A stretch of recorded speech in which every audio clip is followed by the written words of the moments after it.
So hi, welcome to Noise Podcast. I'm Shane. I'm Glory. And we're here with Andrew from Project 86. And we have some questions to say about their new album, OMNI Part 2. So congrats on that. By the way, how do you feel about the response to it so far? It's far exceeded expectations, actually. We got a really big response to Part 1, and thankful to you guys for bringing me back. The response to Part 2 has been much more than Part 1, even. So the consensus, at least among the faithful, is this is the favorite of anything that we've put out by far. So it's pretty exciting times on this end. Pretty overwhelming, to be honest. The amount of traffic and just everything across the board is keeping us very busy, which is great. That's what you want, right? Absolutely. It's definitely well deserved, because we were just talking about this before we let you in, where it's like, damn, we thought we liked the last record. They completely blew it out of the water with this one. You guys fucking crushed it. Oh man, thank you guys so much. Like, you have no idea how much that means. Like, every single piece of, like, not just positive feedback, but people really being like blown away by the record. By Part 2 of this double album. It's just like, wow. Because it took a while to record. It took a while to get it out. It's been like a 2.5-year process. And we started basically our pre-orders at the beginning of this process. So we've got a lot of people who have been itching to get their hands on the music and very impatient in a good way. Yeah. And finally, people have gotten their hands on, like, wow, this is worth the wait. And I'm like, I told you, just hang in there with us. We're gonna get this out to you, and you're gonna be stoked. I promise. I was rereading the press release for Part 1 because I wanted to kind of like refamiliarize myself with the world that you guys are building with this record, and I noticed that it said that Part 2 was going to be out in the fall of last year. This January 2024 is close enough, but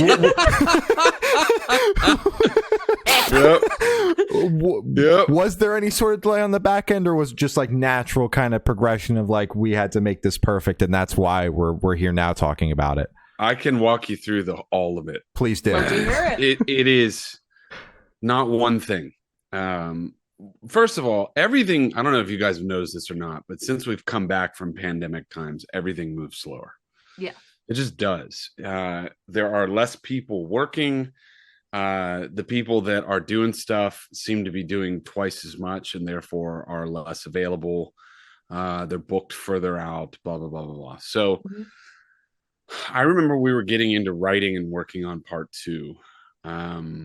I circled back to the team, and because of the timing of it, there was a couple of tours happening with a couple of the production team members that put writing sessions from like, summer to fall.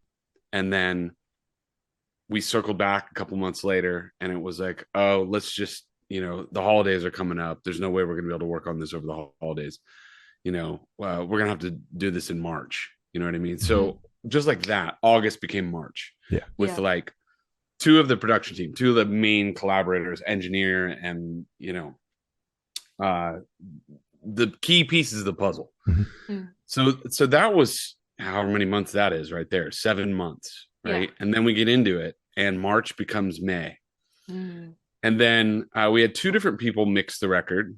And then it wasn't the right mix. So then I actually ended up hiring a friend of mine, George Lever, who's produced Sleep Token and Loathe, and he's worked on a lot of really cool records. He and I had been talking for quite a while about doing something. And it came around that we needed someone to mix Part 2.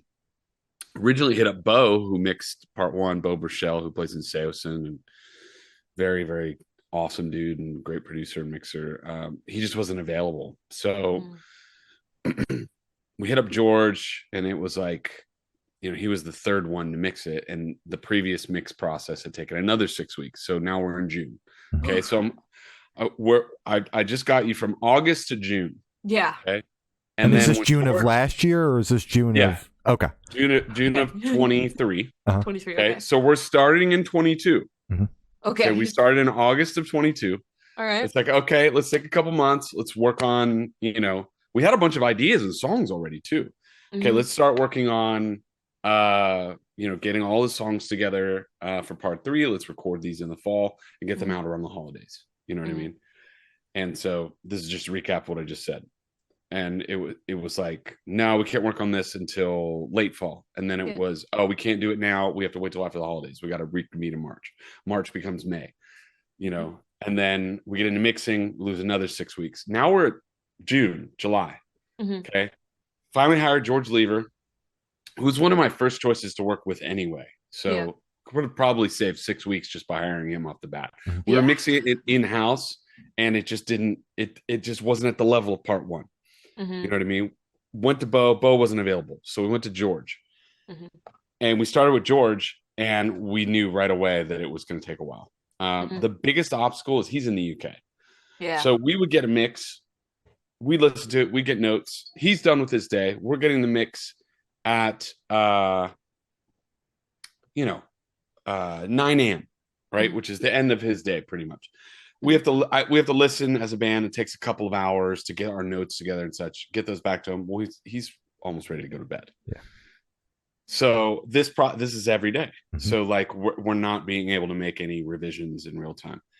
And it takes another 2 to 3 months to mix the record. You know what I mean? And now we're at 2003. We're at August, September. You know what I mean? And then mastering. Mastering was another 7-week process because our mastering guy was booked and then he went on a 2-week vacation. And then it was slow with him coming back from vacation because he was getting caught up. So the mastering took like 3 times as long as it normally would. So, and this is every single thing that we've done on this entire record. The only thing that went relatively quickly is the vinyl production process, which is ironic because that was the one. But that is catching up very fast. The turnaround time is insane now. Well, it depends on the company. So we used a traditional pressing company to repress some of our older records on vinyl throughout this whole process, or earlier. This is a part of our like pre-order deal that we did. And we recorded a 6-month turnaround on those records, and it took 18 months. God damn. And we just got those like a month ago. We used a new company, and who it's this great company. They're called Hand Drawn Pressing. I believe they're in Texas. They use a different process for manufacturing vinyl, and their turnaround time is like 8 to 12 weeks. So we got our vinyl so fast. We just got it all in yesterday. Actually, I can show it to you guys. Oh, fuck yeah. This is our vinyl box set. It's the coolest thing that I've ever worked on. Holy shit. Damn. It has all 3 variants of the Omni vinyl. We've got a few of these left too on our web store. Go to our web store at project86.com if you're interested in getting this on Good plug. So we've got all 3 variants of the vinyl, and I think I have one open down here. No, I don't. Thought I did. And they're each a different vinyl color. They each have a different poster inside, and then inside the box set we have 3. I should probably show you guys a few things. 3 art lithographs in addition to a booklet. I'll show you guys this. This is pretty fun to show this off. Okay, so these are the art lithographs. These are like frameable. Oh wow! Art shit! Pieces. It's fucking and sick. They're all we call it transhumanistic art. It's like man meets machine. So it kind of goes along with the theme of the album. That's fucking sick. These are cool. And then also included this 8-page booklet. This is a draft of the first chapter of the novel that goes with the Omni album that I'm almost finished with. This is going to come out in a few months. Nice. Okay. So you open the booklet, and it's all like world building, right? Oh, I just wrinkled this a little bit. I'm so bad. I've been showing this thing off a lot, so I keep messing it up. So it basically, because part 1 tells a story, and then part 2 tells backstory, character development. On the album. And the story is basically this. I'll even read it to you. I'll read you the first little part of it, just a tiny bit. Okay, it's 2041. Omni, a technological innovations company, has risen to unite humanity under one government, social media network, and commerce system. Their applications released to the public to combat a series of global crises change human life forever. The pulse is a microscopic implant algorithm which eliminates depression, addiction, and most human conflict by regulating emotion. The optic is a nanobot interface which attaches to the optic nerve, rendering smartphones obsolete, making augmented and virtual reality a part of natural vision. Organic fission is an optimized renewable energy source which eradicates the need for nuclear, solar, hydro, and fossil fuels. History culminates as the world gathers virtually and physically at the newly finished OMNI City, near the site of ancient Babylon. It is the final wonder of the modern world, a smart city alive as a sentient AI, with screens on every surface and the largest building ever constructed hovering at its center. For 1 week, the world will celebrate at OMNI Fest, a massive music festival and rave to christen the new city. At the event kickoff, a mysterious new application drop from OMNI called the Augment is set to be revealed. The secrecy surrounding the Augment fuels massive global expectation for its drop at OmniFest. Lead influencer for Omni Social, David Markham, meets his best friend, producer, and bodyguard, Adam Nason, just outside Omni City. He is commissioned to document the event on a live stream for the entire world. Okay, so the story is about how Omni, the company, has created an application that extends human lifespans. And let's say things go awry at this event, and it turns into a horror story. So it's been really fun to work on, and I'm really excited about it. This is something I've always wanted to do. So creating the immersive experience that's kind of this record it's consumed my life, but it's also been kind of my life's work so far. Exactly. It's yeah. really fun to talk about it and just tell people about it. So are you planning on making this like a series, or is it just going to be the one book? So that's a great question. When we announced this album, I had an idea of creating a world, basically, and telling narrative stories within that world that further developed this world. I had no plan beyond doing just this record. But the response has been really strong, and we will see after people check out the book and see how everybody feels about it. I mean, I feel really strongly about it, as strongly about the book as I do about the music. But as of now, as soon as we get through album release shows, getting all the vinyl and merch and everything out to everybody, I really want to jump into Omni Part 3, like almost immediately. And what I feel like has happened with the band is initially we announced this was the last Project 86 thing that was ever going to come out. And that was really motivated by just feeling not stuck, but just creatively boxed in. You know what I'm saying? Like we've made a lot of records, and after a certain point, you're like, well, what else can we do? And our fans and people who know the band kind of expect Project 86 to be this certain thing. And I wanted to break out of that completely. I had to sit down and really do some soul searching and be honest with myself about what I wanted to do and what I didn't want to do. And what I didn't want to do is just another project record, because not that any of them are just another record, but we've done enough of them to where I feel like that thought, that brand, that sound has been fully exhausted. So that really drove me to kind of ask myself honestly and look in the mirror and say, what is it that you've never done that you've always wanted to do, but maybe thought you couldn't, or maybe just didn't think was possible? And I said, I want to build a world. I want to tell a story, and I want to do music that is heavier, like way heavier than anything we've ever done. And I want to completely reinvent what I do so it's fun for me in a brand new way, because that's what creative people want. They want to try new things and explore new challenges and such. So for me, this Omni world is the thing. And what I'm telling people at this point is, we set out to do the last Project 86 record. And what I realized in the process is the last Project 86 record was our previous album, Sheep Among Wolves, that came out in 2017. And this is something brand new. And I'm calling it P86 Omni. So P86 Omni. Mm-hmm. And what I'm describing it to people as cyberpunk metal set in the Omniverse.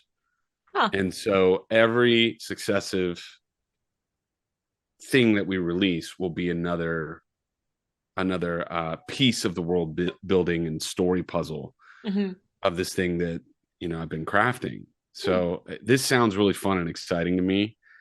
And the element that really keeps me motivated is what inspired all of this is current events. It's just things that I see going on in the world, specifically as related to our relationship to technology and how quickly that is moving and pushing us towards a destination that could definitely be one that revolutionizes life as we know it very quickly. And it might not be a great thing. Yeah. You know what I'm saying? Yeah. I'm of the mind that technology, while useful and convenient, ultimately has a very big price. Yeah. And so that's what I'm trying to explore with all of this Omniverse story and world building. Makes sense. I know that when part 1 was announced, it was announced that the book was going to be happening as well as a sci-fi movie. Is that still the plan? Are you still working on the movie? Okay, so the plan was here to have a multimedia immersive sort of experience that's built around all of this. And that's still the plan. The next step in the puzzle is for me to get this novel finished and out, which is really close. Like, I probably need another 5 days of sitting down with it, and then it's officially in editing. So it's really, really close. And once it gets into editing, it'll move fast, and I'll be able to get the print copies and the actual physical product into people's hands probably by March, April, if it all goes smoothly. But I say that and it's probably cursing myself, and it'll be June. God damn it. It's just always like that. So that's the next piece of the puzzle. After that, it's the film element. And so that's the most challenging piece of the puzzle, because what we've been trying to build here with these music videos, and we've released 6 of them now, is we want these music videos to not just be, music videos with a band performing, right? I'm personally of the opinion, because I've been doing this long enough, that the music video medium needs to be completely overhauled and reinvented. It's just it's so predictable and so just kind of and I understand we need vehicles to put visuals to the music to market the music. Right. And that's the purpose of it. It's just no one's ever come along and sort of reskinned it since it started. So you've got that word is perfect, formulaic. You've got a very specific formula that is followed with most music videos, and nobody really pushes back against that very often. No. And as an artist, and as someone who's shot a lot of music videos along the way, it's kind of a yawner. You know what I mean? Like, okay, here's the band playing in the warehouse. Here's the girl running through the forest. Scared. Running from the monster. Exactly. You know what I mean? Who is her past, represented by her stepfather. Or whatever. Exactly. No, you just kind of making like 10 this up. videos I thought of. That's like every huge scene music video ever. Totally. And dude, people like it. It works. You know what I mean? But when I watch it, just as an artist, I'm like, because what I want to do is something different always. Not because I'm trying to be like the most unique whatever, but because that's what makes it fun. What makes making stuff fun is trying to do something that no one else has done, or put a new twist on something, right? So even writing a cyberpunk sci-fi horror story, right? I mean, that's been done, for sure. So as I'm writing a story, I'm definitely cognizant of the tropes of the genre, right? And the famous pieces of work that have been done, and how can I pay homage to those while still, paving some sort of new path. So always being aware of that. Same thing with the music, same thing with the music videos. So bringing it back to your original question, always wanted these music videos that we're putting out to be a part of a larger story.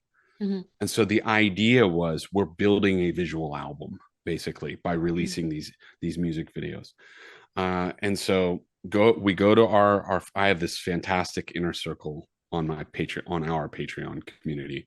And I have to plug that. So if you go to patreon.com/P8625, we're actually doing a free trial right now where you can come be a part of the Patreon for a week for free. And if you're digging it, you can then subscribe. And what makes our Patreon hopefully unique is it's very collaborative with the fans. Mm-hmm. So I post a demo and I get people's feedback, and then I actually listen to their feedback. Mm-hmm. Or I read a part of the book that I'm writing. Here's the first chapter of the book. I'm going to read it to you guys. Tell me what you think. And then I get thoughts, and then I apply those thoughts to the edits. Yeah. And it works that way with everything. And I've had so many people that are part of this community. Like we have about 400 in there, about 200 paid members, a bunch of people that are just, hanging out and checking it out. Mm-hmm. I've had a lot of people say that, we've never encountered anything like this community because we actually get to help you make the stuff. And I'm like, yes, you do. And I need you because you guys are like a beta test. Yeah, exactly. Always. They're the beta testers, and they're happy to do it. Mm-hmm. And I have people on there that have contributed significantly to the whole picture of this thing. I actually have a team of 8 guys led by these 2 wizards, coder guys, that built an entire alternate reality game, which is kind of a part of the OMNI universe now. So holy shit. If you go to omnicorp.one, omnicorp.one, mm-hmm. you can actually apply to become an employee of the OMNI Corporation. What the fuck? Which is the nefarious one world technocracy of the OMNI story. And then if you answer the questions in the employment application correctly, you get hired, and then you get admitted into this whole area of the website where there's all this other stuff, and it unlocks more content, again, more world building stuff, and there's all these puzzles, and if you solve the puzzles correctly, you get more content and secrets and Easter eggs, and it's super fun. Very, very, very, again, collaborative with the audience. So, and that idea came from those guys. They came to me, like, we want to build you an ARG. I'm like, you know what you're signing up for is going to be a lot of work. And I can't devote the amount of time to it that I would love to. So you guys are going to have to, do it. Yeah. They did it. And it's like, awesome. Like we put the URL in the CD and in the vinyl, and we've been telling people about it, through our social media channels and such. And it's an official part of the whole deal. So, all the way back to the film. Mm-hmm. So this is the biggest challenge, and this is the thing that I'm currently wrestling with. So we have almost half of a film made in music videos now. We're dropping another one here in about 6 weeks. It was always intended that part 1 of OMNI is the score, because it's a little bit more cinematic. You know what I mean? The songs are a little bit more paced and glacial, and that was intentional. Whereas part 2, it's more of bangers, there are no interludes or anything like that. There's a ton of interludes on part 1 intentionally, because it's meant to be, set to visuals, right? Absolutely. So went to the Patreon community. We did some fundraising, and we've realized in order to do this the right way, we need more time and more money, basically. Mm-hmm.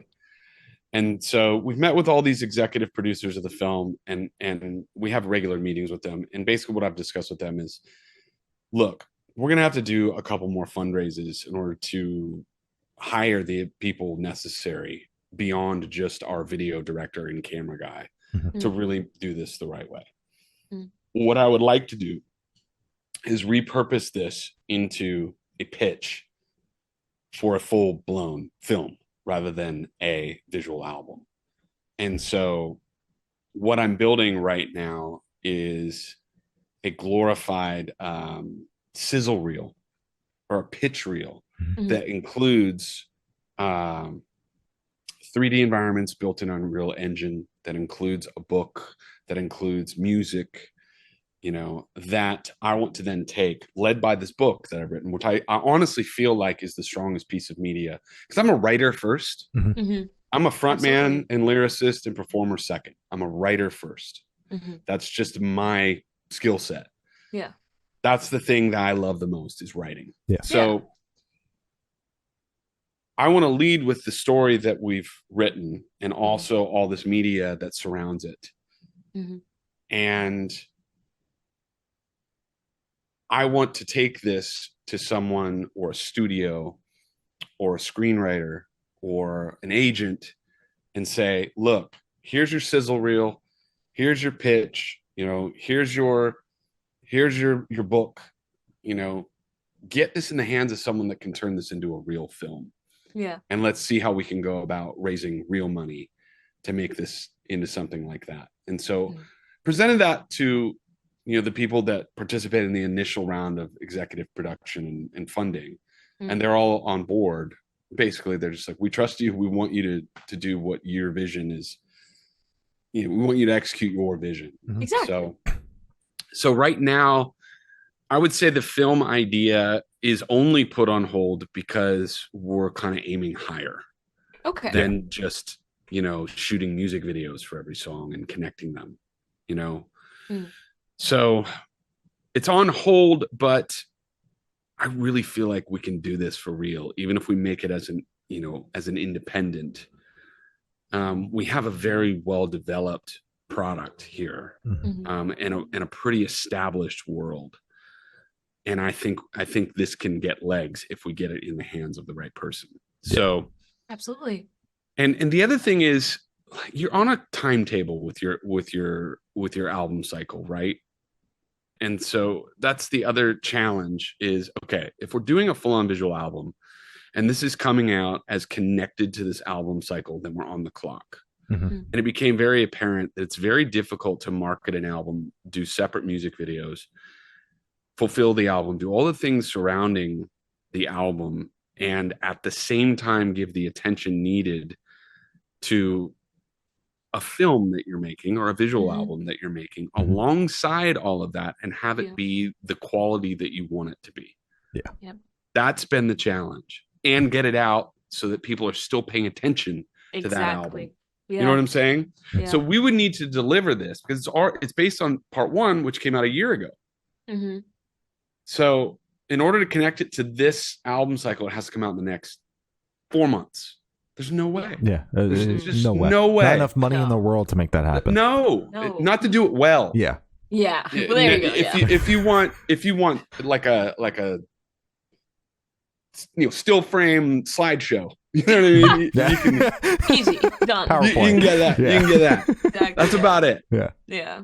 So that's what we're up against. But if we're shooting a film, like a real film, then we're not locked into this like timetable, especially if we're moving forward and continuing to build this OMNI universe, the Omniverse.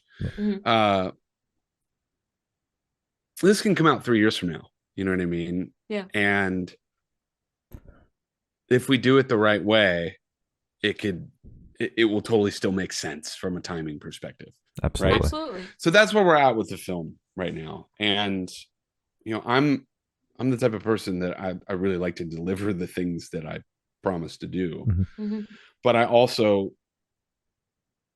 I've been beating my head against the wall on this part of the puzzle because I'm just like, I have to deliver. You know what I mean? Like, this is something I really want to do and I feel passionate about. But then I'm just like, this isn't realistic. This is not realistic to deliver in this time frame. So we have to really reassess this and what do I really want it to be? Yeah. I want it to be a film. I want it to be a film with real actors and lines spoken, and I still want it to be like an animated type piece, like Frank Miller kind of graphic novel style. I think that would be amazing. So that's where we're at. And if we chat again, hopefully I'll have some more news to report here so that next time we circle back, I'll be like, yeah, it's in production. You know, Hell that'd be yeah. great. Hell yeah. So. It's great that like you're willing to be so open about the process, because like from the record to the book to the movie, everything is so volatile and changes all the time, and deadlines change and timelines change, and it's like you're just like, I'm just gonna put it out there, but it's very clear that you're going to make it happen. So it doesn't matter if it happens 6 months from now or 3 years from now, you're going to make it happen. It's going to happen. Yeah. Yeah. And, you know, there are always challenges along the way. You know, I've been doing, you know, I do my own podcast, and I usually sit down when I do them. The last couple I've been standing up because I just like it. Yeah. But every time I do it, I'm just like there's like wires everywhere. And I'm like, this is my normal setup, right? Mm-hmm. So I was doing one yesterday, and I kept unplugging my microphone. I did it like 4 times. Damn. So that one will be pretty funny to watch. So I almost did it right now, but I averted the crisis. That's good. I'm very jealous of your standing desk. It makes me want to get one as well and do it standing up. Yeah. Doing the podcast standing up. You know, I spend so much time. I always make this joke. Like, when you sign up for playing music, right? You think that, oh yeah, dude, all I'm gonna be doing with my time is being on stage and being in the studio. Mm-hmm. That's it. But what you're really signing up for is like an office job, because everything you do is like on your laptop. So I end up spending most of my day just sitting on the computer. Yeah. So I have to force myself to like stand up and like move around and all that. But you don't realize there's a lot of things you don't realize on the front end of this. I always explain it. Are you guys are familiar with The Godfather, right? I've heard of it. I haven't seen it. So there are 3 Godfather films, and the first 2 are considered probably some of the best films that have ever been made. Mm-hmm. Part 3 is sort of an afterthought almost. Yeah. It's a decent film, but compared to the first 2, it doesn't hold a candle. Yeah. But there's a scene in the third one that I always liken my music career to. And the main character is this mafia dude, and he keeps climbing up higher in society. Yeah. Played by Al Pacino. He's finally getting to like the upper echelons of society, and he's trying to climb so he can get out of his criminal dealings. He's trying to become legitimate, and he can't. And so there's this one scene where he's just freaking out, and he says, no matter what I do to try to get out, they keep dragging me back in. You know what I mean? And that's like my music career. It's like,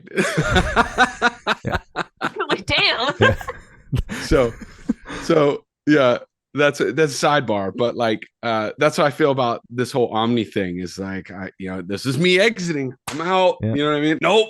I'm back. Yeah. Right back. I'm back, and I'm more back than I've ever been. I'm so fucking back. I'm so back. I've now become a lifer, and I am 100%. Because I'll tell you the truth, man. I've always lived the next, one record, one show, one little piece of the puzzle at a time, never really thinking ahead, and always thinking, okay, what's going to come next? What thing do I have to be prepared for, when this ends or whatever? And finally, I've kind of embraced it. Like, this is me, and there might not be a next, especially with the fact that on this record, I kind of reinvented my vocal approach. And the way that I'm approaching it now, which is ironic because it's way more aggressive, like more of like a death yell. Yeah. It's more conducive to longevity. It's easier to sing that way than I've always done more of like a shouting kind of thing, which completely hurts, hurts my head, hurts my throat. But when I do the like heavier yell, doesn't hurt. I could do it all day. Yeah. And I sound better. So it's all new lease on life. And I'm kind of going, what is happening right now? Yeah. What's happening? So OMNI has been a complete reinvention of my entire life and has completely consumed everything that I do. And, if you're listening and you're not familiar with the band, or you don't know anything about anything I'm talking about, come visit us, come check it out, or at least, I've been plugging. We just dropped a new music video called Pariah. It's my favorite music video yet. We've done, like I said, we've done a lot of them on this. This is the best one that we've done by far, I think. The band is in an Unreal Engine environment that is a volcano, like an active volcano, and we're on this glass platform that's hovering above the lava lake beneath us. Yeah. While there's like a VR event happening in Washington, D.C. And let's just say there is a violent clash between revolutionaries and the law enforcement, and it descends from there. So it's a connection point between the physical and the digital realms. And there's a clash between those two worlds that happens in this video, but I'm really proud of it. It came out cool. So if you never heard of the band, Project 86 Pariah, check it out. That's your entry point. Hell yeah. And links to everything is down there, description. Yeah. Or if you're listening on an audio, it's somewhere on your screen.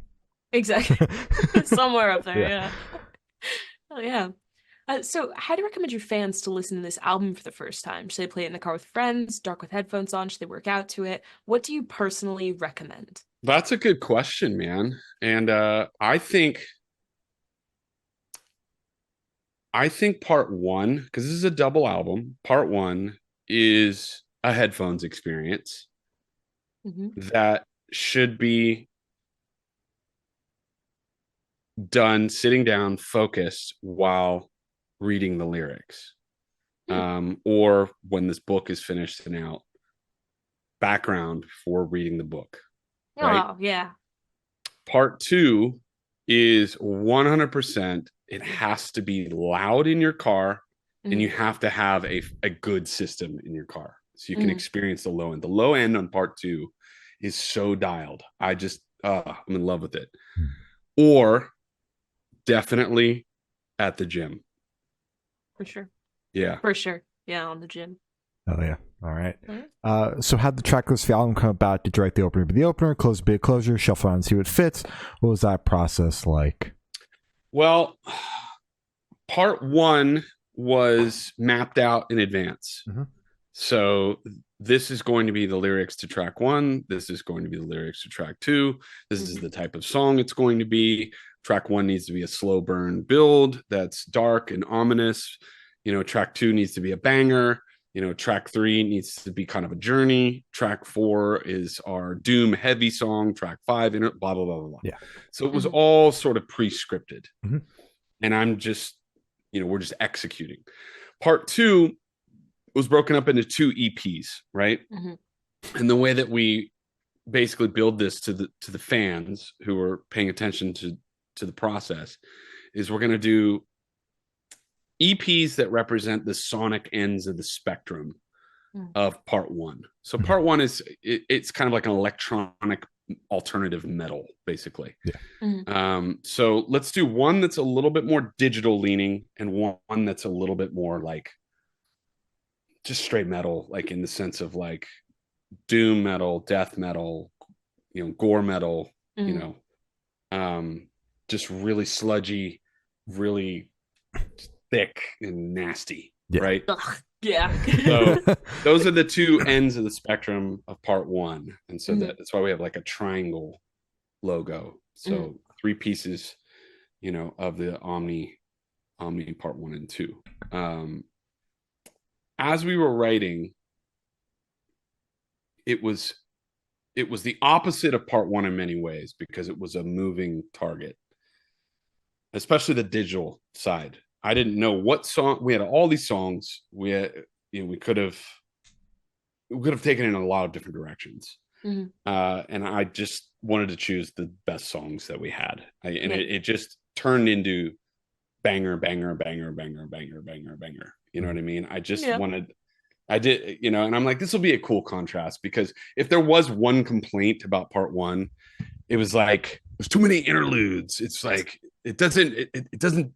You know what I mean? Yeah. There's only 7 real songs or whatever. But one of those songs is like 9 minutes long and like 5 songs in one. Yeah.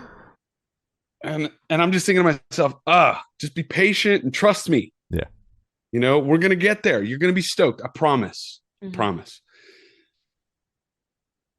So to answer your question, it wasn't clear until the very end what the track listing was going to be in terms of each individual EP. I suppose the second side, the heavy side, the brutal side, that was a lot simpler. Like I knew what song was going to be the first song, Pariah, and I knew what song was going to be the last song, Medusa. And the other three, it was pretty obvious once we got the vocals on them which song would go where. Yeah, makes sense. So the EPs were two different things. It was the digital side that was the real difficult one, and I think that's probably people's favorite moment. Yeah, overall is the digital side. Did you have like any sort of second thoughts of like leading with what is part one being like the score, the more like, you know, it's got a bunch of interludes, it's got like 5 songs in one track kind of thing, and like leading with that and then being like, trust me, with part two, and instead of just like leading with what is technically part two, which is just like banger, banger, banger, banger, banger, and then following it up with part one? Or I didn't have the opportunity to question it just because that's just the way it went. You know what I mean? It wasn't necessarily premeditated after knowing what I was going for with part one. Yeah. You know, we didn't even know that we were doing a double album at first. Yeah. It was going to be a single album. And then we had all this material and a lot of it was really good. And that's really what brought about the double album is, look, we've got all these other songs that don't quite fit with this narrative and this vibe. Really, that was the main thing. It didn't even have to do with the story. It's that I wanted it to be a consistent tone throughout part one. And for example, the last song on side A of part two is a song called Trench Ejector. And it's like 9 Inch Nails meets Meshuggah. Like it's just less technical, but it's a rad song. And it's one of my favorites on part two, but it was originally intended to be on part one, and it was cut because it was a diversion emotionally. It just didn't fit. So there were a lot of moments like that. What I think is, you know, probably the biggest song or the most accessible song on side two is a song called Ultraviolent, which was our first single for part two. We also released a video for that one. Immediate, like people responded to that one as soon as I showed it to anyone. They were like, this is your best song. This is your best song. Yeah. That was 3 songs that were rejected for part one. Wow. Glued back together. So big shout to Matt Putman, who's one of the producers. He's a wizard because he knows how to take just a riff and build an entire song around it by recording refrigerator sounds and cars passing by. Like he's just this sonic wizard. He's amazing. So we probably wrote, like, there's 23 songs on the album. There are probably 40, 50 songs written if you count all of the stranded ideas and such. Yeah. So there were like literally 3 stranded ideas. That was our very first writing session for the album that got rejected very, very, very, very early. That I wasn't even going to send to the production team. Yeah. And Matt was like, send me everything you have. And I was like, okay, I don't even know if I want to give this to you, but okay, here you go. Here's some riffs and some parts and some unfinished ideas and all that stuff. He goes back to me and he's got this like masking taped, super glued pieces of these other songs that are in different keys even. And I'm like, dude, what did you do? I don't even remember this. This is really cool. So we were initially recording this song for our highest level Patreon subscribers. So one of the perks of our highest Patreon subscription is I made a deal with them is we're going to do a song just for you guys. It's almost like an NFT. Yeah. So this song Ultraviolent we recorded after we did part one. And I was like, okay, this is going to our platinum folks. You know, that's the highest level. And then I showed it to them and they're like, this is amazing. And I started showing other people and they're like, you're not going to release this? I'm like, well, should we? And just every person I showed it to. And this is where like you're too close to it. So you don't necessarily know what you have. Yeah. You got to release this, dude. This is really good. And so I went back to our people and I was like, look, I know I promised you this was your song. They had already heard it. They had already had it and everything. I was like, but what do you think of the idea of us putting this on part 2 of the OMNI record? And they're like, do it. Yeah. I was like, all right, I'll make you guys a deal. We'll do another song for you guys. So we're going back in the studio here shortly. And we're going to record another song for them. But that song was not meant to be anything. And it became the number one, I think, the most accessible song, at least, on the entire record, which was really funny. It's fucking crazy. Really funny. Yeah. It's fucking awesome. Hell yeah. So this one should be super, super quick off the top of your head. I want you to describe this album for new listeners in 3 words. No more, no less. I did not sleep enough last night. My brain is not working as fast as it normally does. Yep. This is really difficult. Okay, so 3 words. I would say it is immersive. Okay. I would say it is divisive. Okay. And I would say it is unrelenting. Nice. I fucking love that one. Yeah, that's good. And for this last question, we're going to shift away from music. We're popping you on a desert island. You can bring one movie, one album, and one person. Who and what are you bringing? Person can be anyone. Anyone. Rachel McAdams. Okay. What did you say? One record and one film? Yes. One record and one film. Yeah. These are hard questions, dude. So I got the person real fast. Yeah. One record. Oof. Portishead Dummy. Okay. All right. One film. What is my greatest film of all time that I would want to rewatch? Over and over. Yep. There are films that I've watched recently that make me go, I'm done watching them. I'm trying to pick one. Can it be a show? Sure. We do box sets sometimes. Yeah. Okay. If I can do a show, it's gonna be Breaking Bad. Great pick. I fucking love that series. I love Breaking Bad because it's simultaneously heart-wrenching and hilarious. Yeah. It makes you feel alive when you watch it. As dark and as twisted as the whole show is, it's so well done. It's just well done as a piece of art, and that's what I appreciate about it. It's like it accomplishes the things that it's supposed to accomplish, and it's so good. Breaking Bad's my all-time favorite show. Yeah, Bryan Cranston is like one of my favorite actors. He's so good. He's fucking awesome. Yeah. Yep. Hell yeah. Yep. So as I said, that's all the questions we have today. Is there anything that you would like to plug? Man, I've plugged it all. I guess I could remind everyone, if you've never heard the band and anything that was mentioned piqued your interest, check out our YouTube channel. Just go to Project 86 video on YouTube.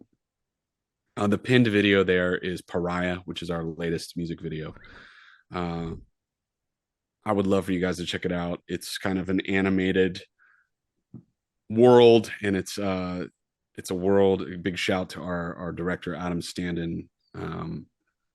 He created this world in Unreal Engine, and it's pretty cool, and I'm very proud of it. And if you want to hear more, stream the new album OMNI Part 2 wherever you find your music.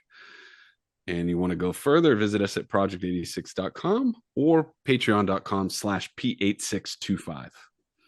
Hell yeah. Fuck yeah. All right. Well, thank you, Sal. It's been Andrew from Project 86, and we have been the Good Noise Podcast.